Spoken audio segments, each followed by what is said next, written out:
Continuando aí o conteúdo de acionamentos industriais, agora nós vamos começar a estudar os circuitos de partida de motor. E mais especificamente, nós vamos estudar aqui nessa parte 3 aqui, os comandos elétricos, que são o fundamento, são um dos fundamentos de automação na indústria. Então, esses motores elétricos eles podem ser acionados por meio de chaves, tá? Então, como nós vimos, os motores elétricos, nós temos vários tipos de motores elétricos. Esses motores podem ser acionados por meio de chaves, tá? Ou sistemas de partida, sendo que as mais empregadas são.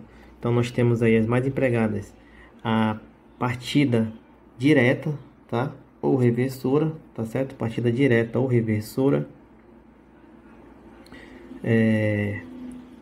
Então, isso daqui, quando você coloca o interruptor, que você liga diretamente o motor, por exemplo, é um exemplo de partida direta. Ou quando você bota um interruptor, que liga uma contatora, que liga um motor, também é uma partida direta. Nós temos a partida estrela-triângulo, tá? Que é uma das mais importantes, tá certo? Que ela tem duas contatoras que armam um motor, que ele tem duas posições de bobina já preparadas para funcionar em estrela e em triângulo. E nós temos a partida compensadora, tá? Que é para acionamento de grandes motores com bastante carga. Partida soft start para acionamento de grandes motores com carga também. E a partida, essa aqui também muito comum, com inversor de frequência, tá certo? Inversor de frequência, que era para acionamento de pequenos e grandes motores elétricos. Então você tem um inversor para controlar essa partida aí. Tá? Ele vai mudar a frequência. Então, o soft start, inversor de frequência, ele vai mudar a frequência, tá certo? A compensadora vai funcionar com circuito compensador. Continuando, qual é a composição da chave de partida direta aí? Então, vamos lá. Então, tu vai ter aqui a distribuição, tá certo? A distribuição. Tu vai ter um fusível de proteção. Tu vai ter uma chave que é um interruptor, tá? O relé térmico de proteção dessa chave e o motor. Então esse aqui é o diagrama básico. Esse diagrama aqui que só tenho é chamado de diagrama unifilar, tá certo? Nesse diagrama unifilar você coloca as fases aí, tá? E dessa forma você pode também fazê-lo na forma multifilar. Então a diferença entre os dois basicamente é só a representação, tá? Então a representação dele tá desse lado aqui, tá certo? Então os fusíveis aqui nós teremos aqui, ó, F1, F2, F3, o relé térmico junto com o interruptor, que aqui no caso poderia ser uma contatora, tá? Uma contatora ou contactora também, pode chamar desses dois jeitos. E aqui nós teríamos o motor trifásico. Motor trifásico, nós já vimos, 3 fases alternadas, o famoso MIT. Então vamos ver o que é cada coisa. Então, dispositivo de proteção. Então temos vários ainda. Temos fusíveis, o relé térmico e os disjuntores. Esse aqui seria um exemplo de fusível NH. Esse aqui seria um exemplo de relé térmico, tá? Esse aqui seria o relé térmico. Então, o relé térmico, ele geralmente, 100% dos casos, ele é acoplado à contatora. Ele é um meio de proteger a contatora, fazendo com que ela desarme. Então, geralmente, numa montagem de acordo com as normas, você vai ter que ter o relé térmico acoplado lá à contatora para fazer o desarme dela, se houver sobrecorrente ou aquecimento, um aquecimento muito grande. E nós temos também os disjuntores, tá? Os disjuntores, eles podem substituir ali os fusíveis, tá? Dependendo do tempo de atuação que você deseja, eles podem substituir os fusíveis perfeitamente. Eles têm uma parte que funciona tanto com aquecimento com sobrecorrente. E esses são os principais dispositivos de proteção que são utilizados nessa ligação de motores, tá? Mais para frente nós vamos ver detalhadamente como funciona, por exemplo, esses dispositivos, tá certo? Principalmente o disjuntor, que é um dispositivo muito utilizado em instalações elétricas. Nós temos aí os dispositivos que são chamados de dispositivos de comando, tá certo? Então nós temos aí, ó, botoeiras, chaves. Então Nós temos botoeiras aqui, ó, chaves, tá certo? Chaves.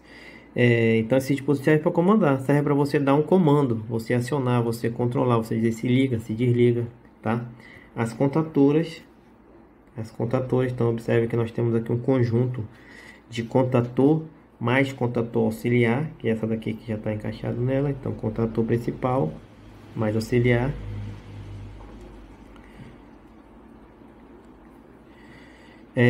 Aqui também nós temos os temporizadores, tá certo? Então temporizadores aqui seriam um mecanismo para contar o tempo. Então aqui nós temos aqui, por exemplo, um relé temporizado, tá? Você pode ajustar o tempo aqui.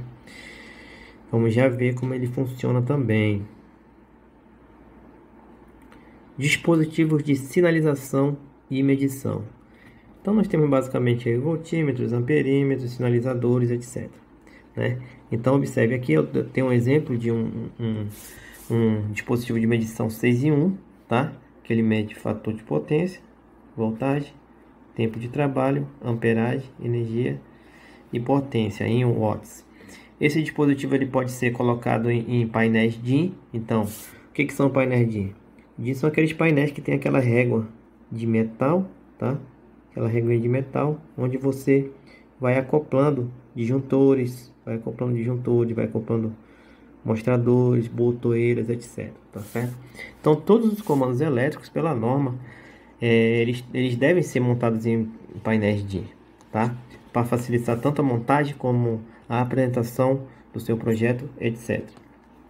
Aqui nós temos um dispositivo de medição que a gente chama ele de embutir, tá? Você vai furar com fura-copa o painel, vai colocar ele de um lado e do outro, vai fechar, ele vai funcionar ali. E aqui nós temos aqui sinalizadores, que são lâmpadas que indicam o funcionamento do circuito do seu comando, de um determinado comando que você está executando naquele momento. Você pode indicar ele com algum tipo de luz, tá certo? Uma coisa muito importante de painéis elétricos é o verde e o vermelho, tá? O verde e o vermelho. A lógica para você entender o funcionamento deles é inversa ao sinal de trânsito. Quando o verde está acionado, você não pode mexer no painel porque ele está ligado. E quando o vermelho está acionado, você pode mexer porque ele está desligado, né? Então, ao contrário, né? Então, quando ele estiver verde, você não pode mexer, tá? Você não pode mexer porque ele está ligado. Aqui eu tenho aqui um circuito, tá? Como esses circuitos eles são mostrados? Geralmente eles são mostrados dessa forma. Nós temos o circuito que é chamado de principal, né? Ou circuito de força. E nós temos um circuito aqui que é chamado de comando, tá? Ou circuito de controle, tá certo? Então, controle, o comando comanda a força, né? Comanda a força. Nós vamos já entender como que funciona essa lógica desse circuito. Então, os contadores. Os contadores são dispositivos principais que você vai ter que aprender. Você tem que sair desse curso sabendo montar o contador, sabendo fazer um selo e outras operações básicas de contadores. Os contadores, os relés, tá? E os CLPs são os fundamentos básicos da automação industrial, certo?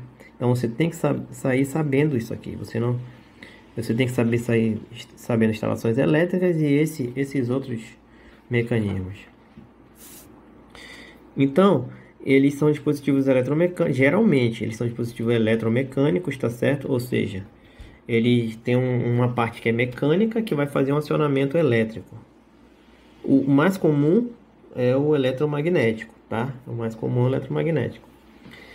Podem ser comandados à distância ou automaticamente, ou seja, você pode usar um CLP, por exemplo, para comandar ele à distância, ou para fazer uma lógica que funcione com ele automático. Você pode fazer uma lógica apenas com contatoras, sem usar CLP, sem usar microcontrolador, apenas com contatoras, com relé temporizadores, com chaves, sensores. Você pode fazer uma lógica que funcione na sua máquina.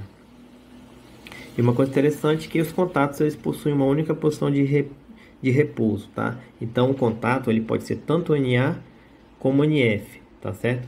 Quando ele for NA, significa o quê? Se estiver desligado, esse contato está aberto, tá? Esse aqui também é chamado de NO, tá certo? Ou NA ou NO são a mesma coisa. Se ele for normalmente fechado, significa que se estiver desligado, ele vai estar fechado. Se ligar, ele vai abrir. Então, quando liga, inverte a posição de repouso, tá? Do contato. Então, esse aqui é chamado de NF ou NC, tá certo? Classificação nós temos basicamente duas. Nós temos os principais, tá? Os principais, que eles funcionam com correntes de amperagens altíssimas, tá certo? Eles servem para você ligar o motor, por exemplo, ou a carga, né? Dependendo do que... Eles possuem três contatos NA, tá? Três contatos NA. Então ele vai ter sempre três contatos NA. Já os contatores auxiliares, eles operam com correntes de no máximo 10 amperes, tá? E podem ter até 12 contatos. Eles funcionam na parte de comando, de controle, de sinalização, de iluminação, etc. Então, geralmente você vai encontrar aí contatoras principais, que elas vêm com acoplamentos. Então, você pode comprar separadamente os circuitos auxiliares, tá certo? E ir colocando e montando os contatos auxiliares na contatora principal, tá? Então, geralmente você pode usar só a contatora principal, ou se você quiser, você pode usar contatos auxiliares, tá? Com uma amperagem menor para fazer ali o seu circuito de controle, tá certo? Ou sinalização. Então a IEC ela classificou os contatores segundo a sua capacidade de suportar esforços de corrente, de interrupção, tá? Ou seja, sobrecarga, e também a durabilidade de manobras, ou seja, toda vez que ela arma e desarma, tu tem uma manobra. Ela arma, tem uma manobra. Ela desarma, tu tem outra manobra. Então, essas manobras, elas definem ali o tipo de contator. Dependendo da classe dele, por exemplo, ele é um dispositivo que aguenta 100 mil manobras, por exemplo. Então, ele vai ter uma durabilidade. Então, essa frequência, tá? O jeito que opera, o valor da sobrecarga, o fator de potência da carga e os tipos de operação de motores, tá? Então, isso daí vai influenciar no tempo, na durabilidade da própria contatora. Então, por isso que tem algumas classificações aí específicas de contatoras feitas pela IEC, tá certo? Na qual vocês, com o tempo, na prática, vocês vão aprender isso aí. Então, nem precisa a gente entrar muito em detalhes. O importante é entender como que elas funcionam e entender a lógica delas. Esses aqui são os tipos, como eu falei, o principal é o eletromagnético, tá? Então, a força necessária para fechar o circuito provém de um eletroímã.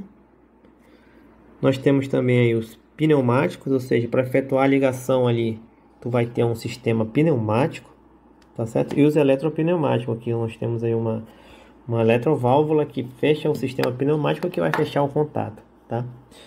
Então esses daqui você já vai ver ali quando você estiver trabalhando com geradores de energia, por exemplo, que você vai ver comandos extremamente gigantescos, tá?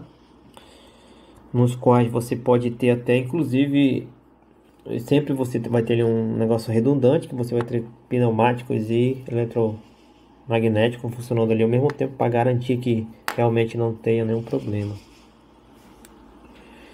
Funcionamento dela, então, é construída de uma bobina que, quando alimentada por uma corrente, cria um campo eletromagnético no núcleo fixo, o qual atrai o núcleo móvel. Então tem dois núcleos, tem um fixo, tá certo? Tu tem aqui um fixo, tá? E tu tem aqui um móvel, tá certo? Móvel. E aqui tu tem o fixo, tá? Então observe, esse aqui é o fixo, ele não se mexe. Quando você fecha aqui, ó, você vai circular uma corrente, você vai gerar aqui um campo magnético que você vai ter uma força que vai atrair essa parte aqui que é a móvel. Chegando aqui nessa situação, ó, você vai atrair, aí você vai fechar o contato, tá certo? Então observe. Então você fechou, tá? Então o núcleo fixo vai fazer esse contato, esse núcleo móvel fechar esse contato aqui, ó. Fechou esse contato, aqui desligado, aqui ligado, lâmpada acende, lâmpada acende. Essa bobina aqui, ela pode trabalhar tanto com corrente contínua como com corrente alternada, tá? Com tensões aí que vão de 5 volts até 600 volts, por exemplo. Vai depender de como ela foi projetada. Então, a contatora foi projetada para trabalhar corrente contínua, você vai ter que trabalhar corrente contínua. Se ela foi projetada para trabalhar corrente alternada, você vai ter que trabalhar com corrente alternada.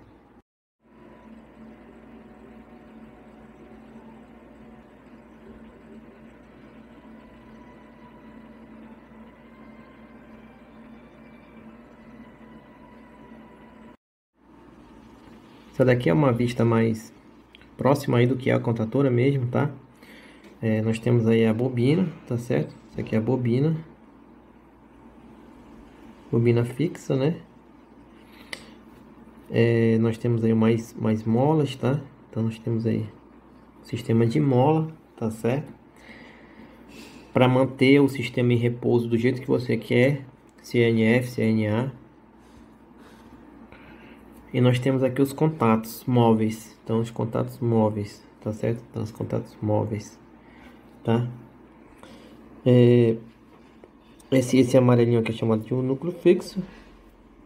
E essa outra parte aqui, ó, no amarelo aqui também, é chamada de núcleo móvel, né? Então esse aqui é o fixo, esse aqui é o móvel, tá? Esse aqui é o móvel. Então esse aqui vai se mover de forma a movimentar essa arte aqui, que vai abrir ou fechar os contatos. Os contatos. Então, no caso aqui nós temos aqui, ó, três contatos principais, né? Que são os contatos NA, né? Ou seja, sem energização. Sem energização eles estão abertos, tá? Porém, se houver energização, essa bobina aqui, ó, vai aplicar uma força aqui. Essa bobina aqui vai gerar um campo que vai aplicar uma força que vai puxar essa parte móvel, ela vai descer, aí vai encostar aqui, ó, fazer o contato. Então, quando aplicar uma corrente na bobina, você vai ter esse fechamento do contato. E aqui nós temos contatos auxiliares, tá? Que eles podem ser tanto NF como NA, tá certo? Então, mecanicamente, você vai montar, serão montados esses contatos.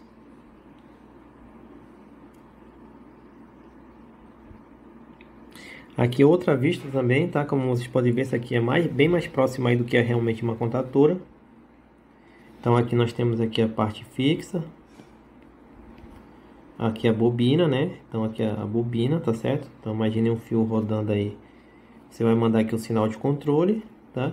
Essa aqui é a parte móvel. E aqui os contatos, tá certo? Os contatos aqui, ó. Então os contatos aqui nós temos a linha, né? Linha e carga. Então vem da linha, você aplicou aqui a tensão, você fechou os contatos, foi para carga.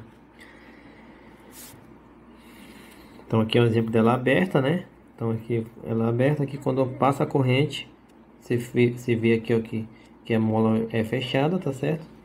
Contato aqui, ó, parte móvel é puxada para cá, o contato aqui ele é fechado. Dessa forma tu tem a corrente circulando, indo para carga. Porém, se você cortar isso aqui, automaticamente a mola vai fazer com que volte. Então, um dos problemas muito comuns aí em contatoras são justamente o tanto de manobras que isso pode quebrar, né? Assim como o sobreaquecimento também pode modificar essa mola, tá certo? Então ele vai parar de funcionar do jeito corretamente, tá? Então esse é um dos problemas que há em contatoras, tá certo?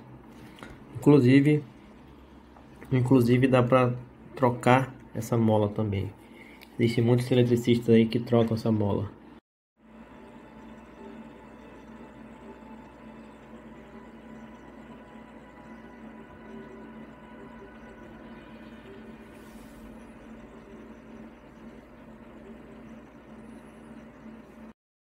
outra vista agora aqui do contator de 3 terminais, tá? Então nós temos a bobina, né? Parte fixa, parte fixa, parte fixa. E nós temos aqui a parte móvel. Aqui nós temos 3 contatos aí, como vocês podem ver, nós temos aí 2 contatos aí NA, tá? 2 contatos NA, ou seja, tá aberto aqui, ó, aberto. E um contato NF, ou seja, ela em repouso tá montado dessa forma. Então mecanicamente ele monta ela em repouso, a mola faz com que esses contatos sejam dessa forma. Porém, quando aplicar a corrente elétrica aqui, esse contato vai movimentar para cá, né? Ele movimentando para cá, você vai ter o fechamento desses daqui, ó. Fechamento, tá certo? Que eles vão subir aqui. Porém, esse aqui vai subir, ó. Então ele vai, na verdade aqui, ele vai abrir, né? Então, aqui esse NF ele vai abrir quando for acionado. Nesses outros dois, quando for acionado ele vai fechar, né? Aqui ele vai abrir, tá? Então, quando você aciona, você tem o movimento contrário à posição de repouso. Então aqui nós temos 3 terminais, sendo 2 NA ou NO também, tá? Então você vai ver nas contatoras, geralmente você vai ver NO, tá? Que é do inglês, N-Open. E o NF, que é normalmente fechado, você geralmente vai ver NC, que é N-Close, né? Que é fechado também, tá certo? Então aqui a representação, tá? Normalmente aberto e aqui o normalmente fechado, tá certo? Quando I igual a zero e esse I aqui, ó, quando ele é igual a zero, quando não há corrente, ele normalmente é aberto, mas quando há corrente, se aqui for diferente de zero, tu vai ter esse fechamento aí, tá?